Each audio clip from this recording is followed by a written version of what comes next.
हमके बता दे रे पुरवा कौना दिशा में माई रहेली, कौना दिशा में माई रहेली।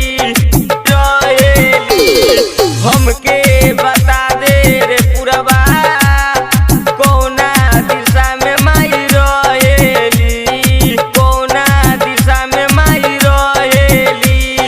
गर्मी होके चाहे धूप बरसात दुख इतना कोई से सहेली। हमके बता दे रे पुरवा कौना दिशा में माई रहेली, कौना दिशा में माई रहेली। बोल सच्चा दरबार की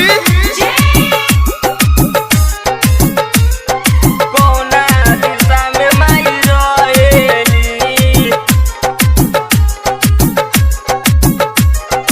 कौना दिशा में माई म्यूजिक बाय रहेली। उमेश सुखीपुर बाजार। दिलवा में आस लागल दर्शन ला जाई माई से रबाली के चुनरी चढ़ाई, चुनरी चढ़ाई, चुनरी चढ़ाई। दिलवा में आस लागल दर्शन ला जाई माई से रबाली के चुनरी चढ़ाई, चुनरी चढ़ाई।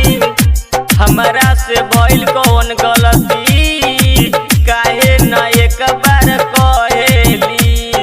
हमके बता दे रे पुरवा कौना दिशा में माई रहेली, कौना दिशा में माई रहेली।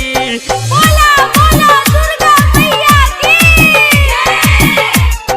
कौना दिशा में माई रहेली,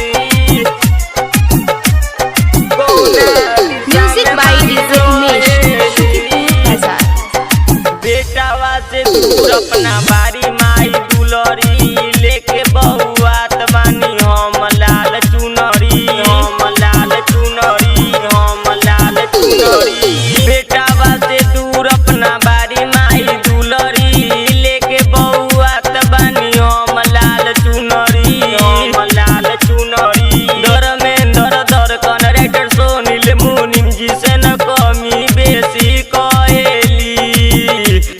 हमके बता दे रे पुरवा कौना दिशा में माई रहेली, कौना दिशा में माई रहेली।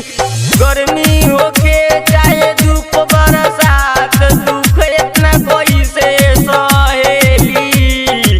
हमके बता दे रे पुरवा कौना दिशा में